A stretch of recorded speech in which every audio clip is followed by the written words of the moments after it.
میں نے make sure کیا کہ یہاں عوام راج تحریک سے وابستہ کوئی شخص میرے ساتھ موجود نہ ہو. میں نے اس سارے معاملے میں, جب میری کوئی ٹویٹ اٹھا کے دیکھ لیں, میرا وی لاگ اٹھا کے دیکھ لیں, میں نے کہیں عوام راج تحریک کا نام نہیں لیا. میں وہ سن تو لیجئے نا سر, میں وہ آدمی نہیں ہوں کہ جو کسی بھی چیز کے کسی بھی فائدے کے لیے کسی انسیڈنٹ کو استعمال کرے.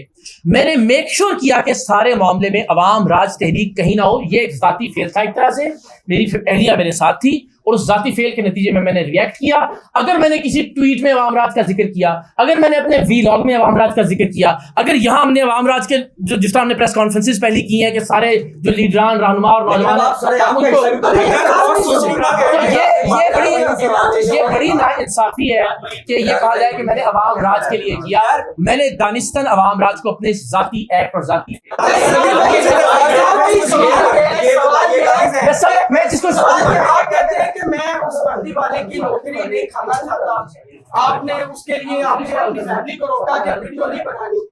آپ نے اپنا بلاگ بھی کیا, اس وردی والے کا ذکر کیا. آپ کہتے ہیں عوام راج پارٹی کا ذکر نہیں ہے, دفتر آپ عوام راج پارٹی کے بیٹھے ہیں, اپنے گھر میں پریس کانفرنس نہیں کی. دوسرا, اگر آپ اس کی وردی نہیں کھانا چاہتے تھے, یہ پریس کانفرنس کی اس وردی والے کے لیے کیا آپ اپریشیٹ کرنے کے لیے بیٹھے ہوئے؟ نہیں ایسا نہیں ہے. یہ دیکھیں بالکل, دیکھیں یہ تو نہیں ہو سکتا نا آصف صاحب کہ معاف کیجیے گا کہ کوئی شخص ایک مکمل بیانیہ ایک پارٹی لے کر آ جائے اور آپ اس کا ریبٹل نہ کریں یا رد عمل. اچھا, یہ جو دفتر ہے عوام راج تحریک کا, یہ عوام راج تحریک کا دفتر نہیں ہے, یہ میرا ذاتی دفتر ہے. اور یہ آپ میں عرض کر رہا ہوں, دوست بیٹھتے ہیں تو نہیں ہے, نہیں یہ ہم نے عوام راج کے لیے ڈیڈیکیٹ کیا ہے, لیکن یہ میرا ذاتی دفتر ہے. تو اگین میں نے عوام راج کا ذکر نہیں کیا. آپ کیا جناب کہ آپ میں بھی عوام راج نہیں ہوں, تو اس بنیاد پر میں نے میک شور کیا اور یقینی بنایا کہ عوام راج تحریک کا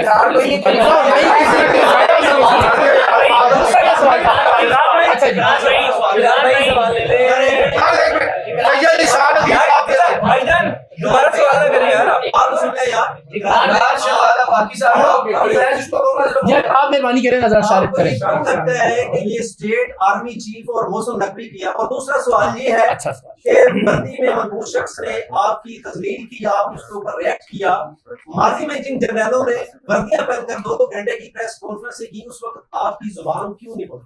اچھا, پہلی بات تو یہ کہ مجھے ہر کیوں نہیں لگتا کہ اسٹیٹ ظاہر ہے ایک سلپ آف ٹنگ تھا. بالکل اس میں کہنے کا مطلب تھا کہ اسی اسٹیٹ کے آرمی چیف ہے نا, اور آپ ظاہر کام کر رہے ہیں انٹیریئر منسٹر کے انڈر FIA, تو الٹیمیٹلی اگر بہت انقلابی ہے تو اصول یہ ہے کہ پھر آپ ریزائن کیجیے اور باہر کھڑے ہو کے مجھے جتنی مرضی تنقید کریں میں جواب دیتا ہوں. اس تنقید کا آفیشیل کیپیسٹی میں آپ تعصب یا تنقید کا مظاہرہ نہیں کر سکتے. اور میں نے بارہا یہ عرض کیا کہ سر یہ 2022 کے بعد بیچارے جو نئے انقلابی ہوئے ہیں, ان کو لگتا ہے میں تو 2001 سے آج تک کسی بھی طرح کی آفیشیل کیپیسٹی میں, یونیفارم میں, وردی میں, فوجی جرنیلوں کی جانب سے, اسٹیبلشمنٹ کی جانب سے کسی بھی طرح کی سیاسی مداخلت کا, کسی بھی طرح کے سیاسی اقدامات کا, انتقام کا, ہر چیز کا مخالف رہا ہوں, اعلان رہا ہوں, ریکارڈ پر موجود ہے.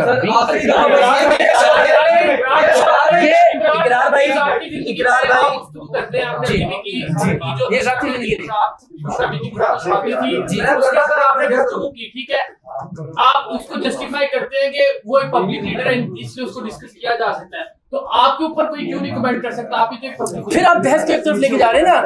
ایک آفیشیل کیپیسٹی میں کیا یہ کیا جانا چاہیے یا نہیں کیا جانا چاہیے, آپ مجھے بتا دیں. دوسرا, جسے آپ ذاتی عمل کہہ رہے ہیں نا, میں آپ سے گزارش کرتا ہوں, لیڈر کا معاملہ ہے سارا ٹرسٹ کا, اعتماد اور اعتبار. آپ کے گھر میں کوئی ایک آدمی آتا ہو خدا نہ خواستہ, اور آپ کے گھر میں کسی خاتون پر نظر رکھ کر اس کے ساتھ طلاق دلوا کے شادی کر کے لے جائے, ساری زندگی ٹرسٹ کریں گے آپ اس کے اوپر, ساری زندگی اعتماد کریں گے آپ اس کے اوپر. یہاں آپ کہہ رہے ہیں 26 کروڑ لوگوں کا مستقبل ایک ایسے آدمی کے ہاتھ میں دے دو کہ جس آدمی پہ آپ اپنے گھر میں آنے کا ٹرسٹ اور اعتبار نہیں کریں گے.